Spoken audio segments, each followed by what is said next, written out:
अस्सलाम वालेकुम किसान भाई, उम्मीद है आप खैरियत से होंगे। मकई का काश्तकार इस साल ठीक ठाक पिस चुका है और न सिर्फ इस साल बल्कि गुज़श्ता 2 सीजन में मकई का रेट बिल्कुल ठीक नहीं लग रहा। आज भी इस वक्त भी स्टॉक में काफी ज्यादा मकई दस्तयाब है किसानों के पास और इवन जो फीड मिल्स हैं उनके पास भी अपना स्टॉक पूरा है।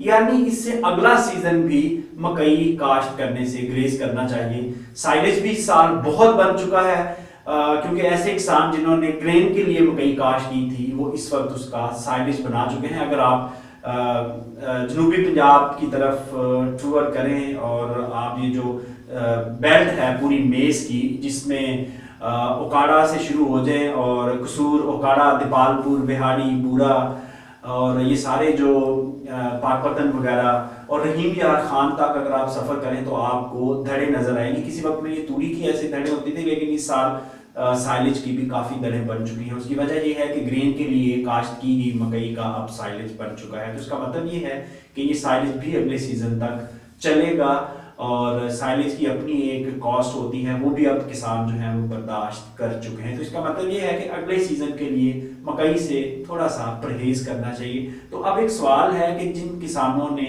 गंदम काश्त नहीं की और इसके बाद वो जनवरी फरवरी में कुछ काश्त करना चाह रहे हैं, तो उनके लिए जनाब बेहतरीन ऑप्शन ये है कि जो सनफ्लावर है वो इंटरनेशनली इस वक्त 35 से 40% उसकी कॉस्ट भी बढ़ी है और उसकी प्रोडक्शन भी कम है। इंटरनेशनल स्टैटिस्टिक्स आपको बता रहा हूँ कि सनफ्लावर की जो एक ओवरऑल फार्मिंग है उसमें कमी आई है, कीमत ऊपर गई है और पाकिस्तान जो सनफ्लावर है वो अपना मोस्टली इंपोर्ट कर रहा है। बिलियंस डॉलर हम उस पर एक्सपेंस कर रहे हैं।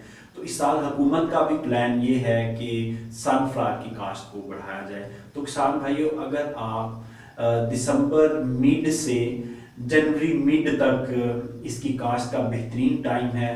2 किलो इसमें टोटल बीज लगता है। मकई के मुकाबले में बहुत कम अखराजात हैं इसके, बीज के अखराजात हैं इसके जो बड़ा नॉमिनल सा है। और उसके अलावा इसको एक बैग आपने डीएपी डालना है, 4 से 5 किलो सल्फर डालना है और 1-2 बैग आपको यूरिया के डालने हैं। ये टोटल इसका फर्टिलाइजर प्लान है।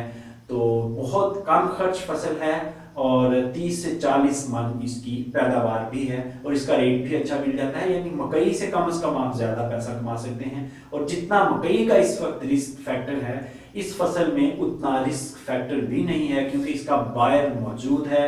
इसकी जो प्रोसेसिंग इंडस्ट्री है वो सनफ्लावर की कस्टमर है। फिर सनफ्लावर का इसके अलावा जो आपका डेयरी फार्मर है उसको सनफ्लावर मील चाहिए होता है, जो पोल्ट्री फार्मर है उसको सनफ्लावर मील चाहिए होता है और इसके अलावा जो इसका ऑयल है उसकी बड़ी अच्छी कीमत मिल जाती है। तो इसका मतलब ये है कि अगले साल अगर हम सनफ्लावर लगा लें, यानी अगले साल से मतलब अब जो दिसंबर और जनवरी नेक्स्ट 3-4 हफ्ते बाद जो टाइम शुरू हो रहा है, अगर हम उसमें सनफ्लावर काश्त कर लें और हमारे पास ज़मीन मौजूद है और टोटल ये 90 से 100 दिन की क्रॉप है, तो इसका मतलब है कि इसकी हार्वेस्टिंग के बाद भी आप मकई काश्त कर सकते हैं या जो भी आप काश्त करना चाहें। तो अगर आपके पास ज़मीन अवेलेबल है, बड़ा बारे का सौदा है, प्रॉफिट वाली फसल है, आपको सनफ्लावर ज़रूर लगा देना चाहिए। सनफ्लावर जो है वो बिल्कुल आसान फसल है और 1 एकड़ से आसानी आप 1.5 से 2 लाख रुपए कमा सकते हैं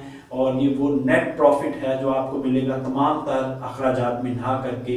आप 1.5 से 2 लाख रुपए मुनाफा कमा सकते हैं और ये ऐसी ज़मीन में बड़ा सूटेबल है जो पानी जज़ब कर लेती हो। यानी हमारी जो सैंडी सॉइल है उसमें भी ये चल जाता है, उसके अलावा जो हमारी मैरा ज़मीन है उसमें भी चल जाता है।